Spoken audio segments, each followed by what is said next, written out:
Tem alguém aí? Eu acho que tem, né?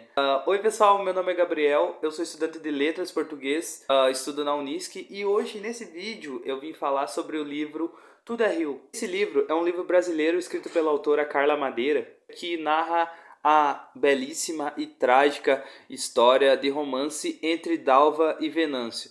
Um casal que foram devastados sua história de vida depois de uma trágica perda na vida deles. Durante essa história do romance, a gente é apresentado a uma terceira pessoa, uma personagem muito importante para o desenrolar da história, que ela acaba se metendo no romance dos dois e forma o que podemos chamar de um triângulo amoroso, que é a personagem Lucy, uma garota de programa mais cobiçada da cidade. Esse livro ele foi lançado em fevereiro de 2021 e é o livro de estreia da autora, né? E conta com uma narrativa madura, precisa, direto ao ponto, mas com uma licença poética. E na orelha do livro tem a opinião da Marta Medeiros sobre... Ela fala muito bem, ela coloca que esse livro é um daqueles que a gente lê e quer começar a ler tudo de novo, para apreciar a forma como é contado, cada palavrinha saborear o desenrolar da história. É um livro muito viciante e ele é muito impactante para quem vai ler. O que me faz pensar que como é o livro de estreia da autora, é muito absurdo como ela brinca com as palavras, como ela coloca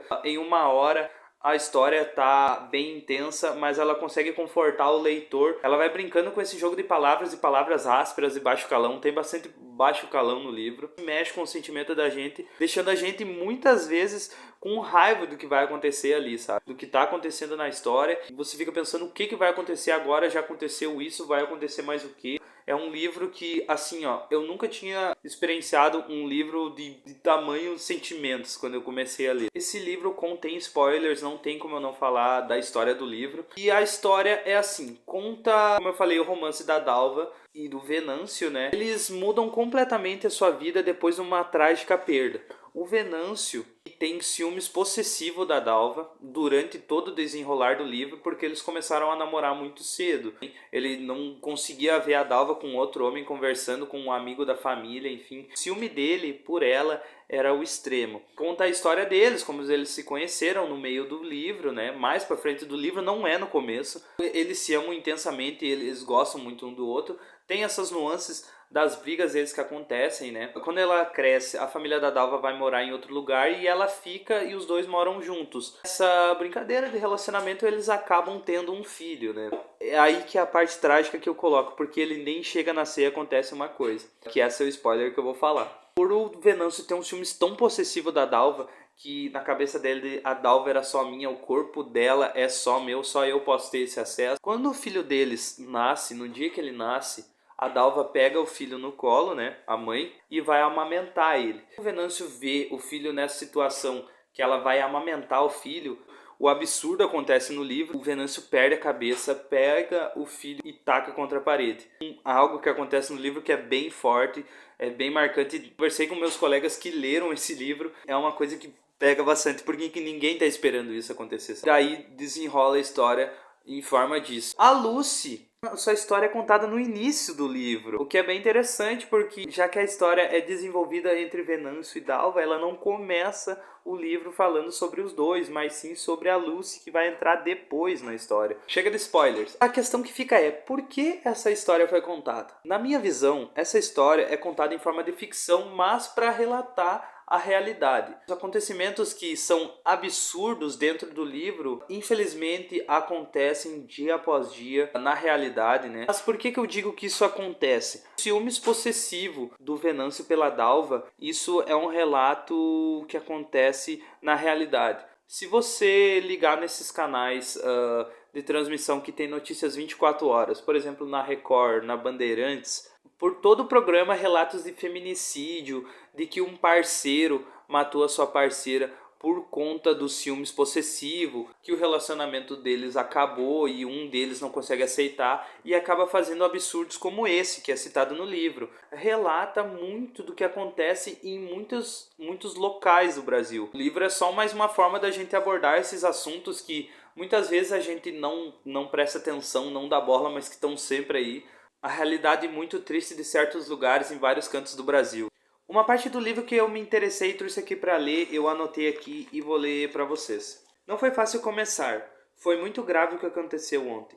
Bambu é uma pessoa da família, muito querido. É nosso amigo há muitos anos.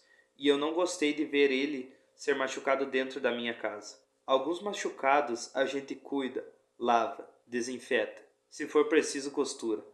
O machucado da casca, a casca cai e, com o tempo, a marca desaparece. Mas outros machucados a gente não tem muito o que fazer, não é mesmo? Ou porque causam um estrago de todo tamanho no corpo, ou porque ferem a alma de um jeito irreversível demais. Um machucado desses destrói, não só quem apanha, mas quem bate. Pior do que isso, acaba com o amor. A gente não escolhe sentir ciúme. Ele sobe como um vapor, vem à tona. Mas a gente não pode deixar ele mandar, dar ordens, cegar para o que é o certo e o que é o errado. E agora, o que acontece? Você pede perdão e o perdão faz o que por todos nós? Faz esquecer? Faz cicatrizar as feridas do bambu? Você acha que o perdão pode apagar o medo e a solidão que Dalva sentiu, fazer ela desver o que viu? O perdão não muda o passado. Nunca se esqueça disso, meu filho. O passado é eterno. Aurora respirou fundo. Tinha acabado. Era tudo o que queria dizer. Mas antes de sair, voltou e, com uma voz de recomeço, um sorriso de quem acaba de compreender o sentido oculto de perdoar, completou. O amor é alegre, Venâncio. Se não é alegre, não é amor. Venâncio apertou mais o filho. Queria cair dos joelhos e rezar. Então é muito interessante como a autora brinca com o passado e com o presente. Essa cena do bambu é do começo do namoro dos dois. Essa cena que ela tá falando para ele, esse discurso, a Aurora, a mãe da Dalva, é depois do acontecimento. E a cena em que ele sai correndo abraçando o filho é depois. Então ela brinca falando uma cena do passado, recordando e falando juntando com o presente. É muito legal como a autora brinca com isso. Por isso que a Marta Medeiros coloca no livro, que é um livro que a gente quer ler de novo e saborear todas as palavras do jeito que a autora faz. E a metáfora de Tudo é Rio explica a metáfora do amor, mas também a forma como a autora descreve os acontecimentos. Está numa cena mais intensa, como eu falei, e depois está numa cena mais tranquila, mais rasa. É tudo uma maré, assim, ó, uma maré de felicidade e depois uma maré de arrependimento. Você sente o que os personagens eles querem dizer. Você fica com raiva, você fica com tristeza, alegria em muitas cenas desse livro. O que eu tinha para falar sobre esse livro era isso. Eu espero que vocês tenham gostado desse vídeo e que tenham se interessado caso não tenham lido esse livro. E muito obrigado por terem assistido esse vídeo até aqui. Valeu!